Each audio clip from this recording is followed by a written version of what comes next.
Bismillahirrahmanirrahim. Au nom de Dieu, le tout miséricordieux, le très miséricordieux.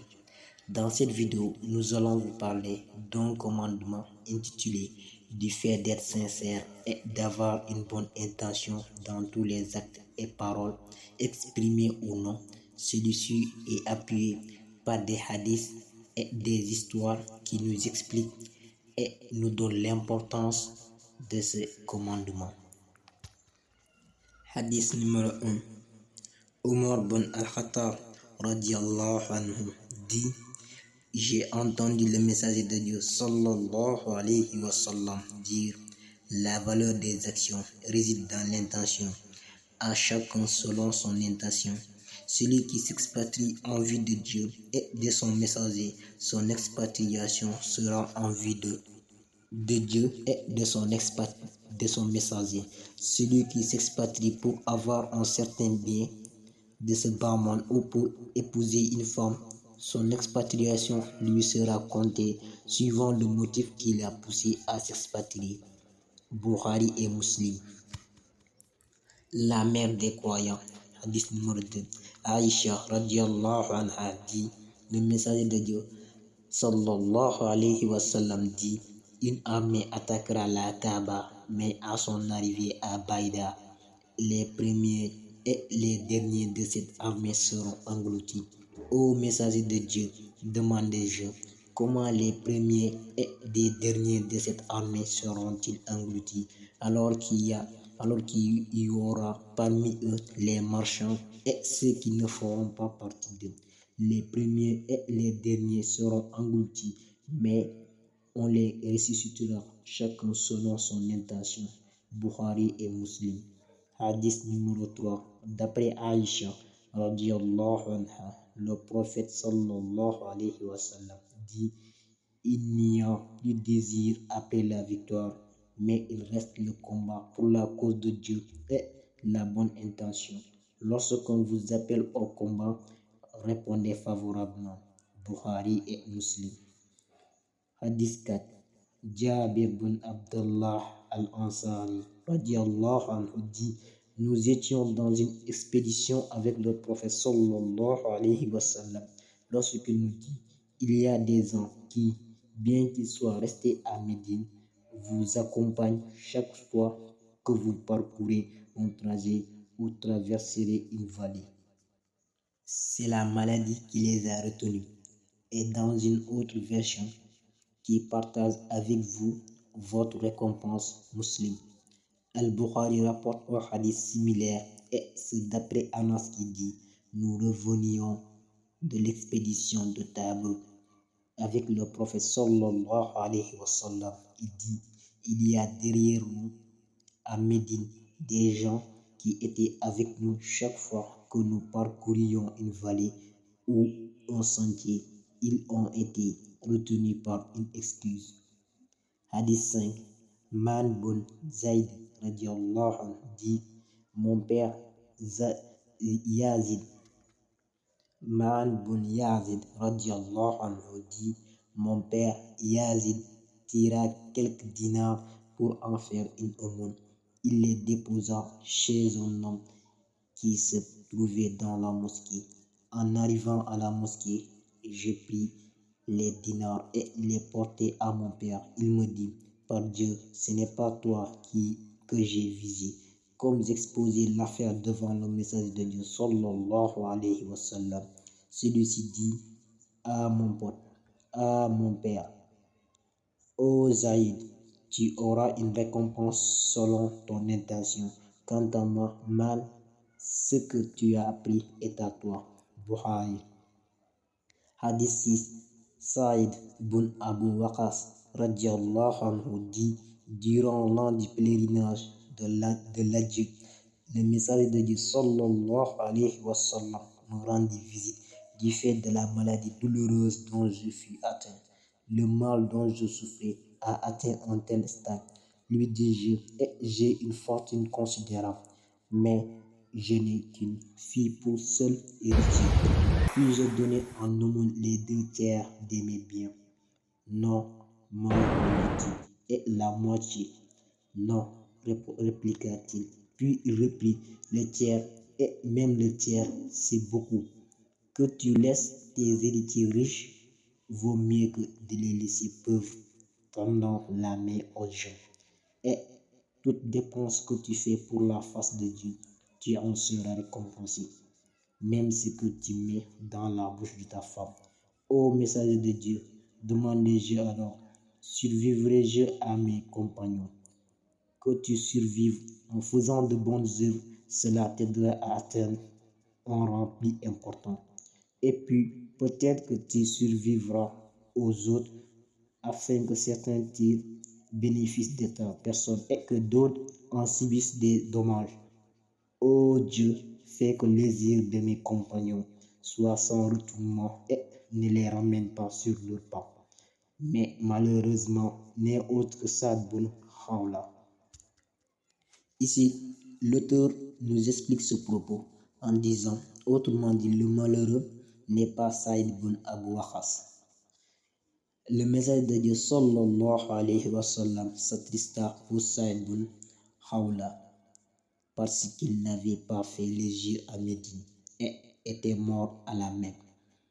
Celui-ci aussi expliqué en disant, c'est l'interprétation proposée par Subhi as-Salihi dans Manhaj al-Waridin, Bukhari et Muslim. Hadith 7. D'après Abu Huraira radiallahu anhu, le messager de Dieu sallallahu alayhi wa sallam dit, ce n'est ni à votre corps ni à votre aspect extérieur que Dieu donne de l'importance, mais il regarde vos cœurs. Muslim. Hadith 8.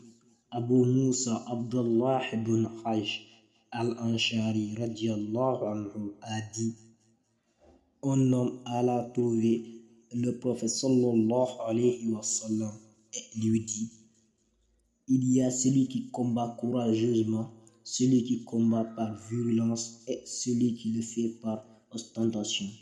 Lequel de ces combats serait pour la cause de Dieu? Celui qui combat afin que la parole de Dieu ait le dessus. Celui-là combat pour la cause de Dieu. Bukhari et Muslim. Hadith 9. D'après Abu Bakr Nufayn bin al-Harij al-Zakafi radiallahu anhu, le prophète sallallahu alayhi wa sallam dit, lorsque deux musulmans se rencontrent, épée braquée, et le meurtrier et la victime iront au feu. Ô message de Dieu, et je dis, cela est compréhensible pour le meurtrier, mais pourquoi la victime? Elle tenait tant à abattre l'autre. Bukhari et Muslim. Abu Huraira radiallahu anhu dit, le message de Dieu sallallahu alayhi wa sallam dit, la prière de l'un de vous englobe vos vins et quelquefois la prière qu'il fait dans son souk ou dans sa maison. La raison est qu'en faisant de bonnes ablutions mineures pour se diriger ensuite vers la mosquée, ne visant que la prière et sans être poussé que par celle-ci, chaque pas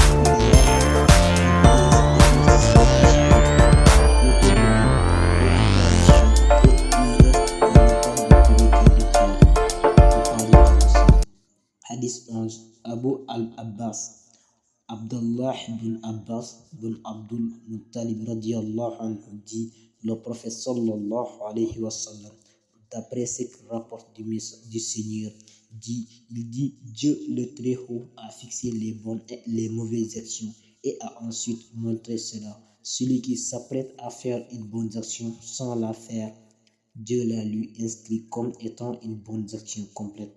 Mais s'il l'a fait, Dieu la lui inscrit équivalente à 10 bonnes actions. Et cela peut aller jusqu'à 700 multiples ou plusieurs multiples. Si au contraire, il s'apprête à commettre une mauvaise action, si au contraire il s'apprête à commettre une mauvaise action sans vraiment la commettre, Dieu la lui inscrit comme étant une bonne action. Dieu la lui inscrit comme étant une bonne action complète. Mais s'il la commet, Dieu la lui inscrit comme étant une seule mauvaise action. Bukhari et Muslim. Hadith 12. Abu Abdurrahman Abdullah ibn Umar ibn al-Khattab radiallahu anhu dit: j'ai entendu le message de Dieu sallallahu alayhi wa sallam. 3 hommes de ceux qui étaient avant vous se mirent en route le temps de dormir, coïncidant avec leur arrivée près d'une grotte. Ils y entrèrent et aussitôt un rocher tomba de la montagne et boucha la grotte. Ils se mirent alors: rien ne nous débarrassera de ce rocher, sinon le fait d'invoquer Dieu en citant nos bonnes œuvres déjà faites. Sur ce, l'un d'eux dit: ô mon Dieu, j'avais 2 parents vieux et je ne faisais boire du lait avant eux, ni aux miens, ni à mes serviteurs et mes esclaves. Un jour, une certaine affaire me retint et j'ai mis du retard à rentrer.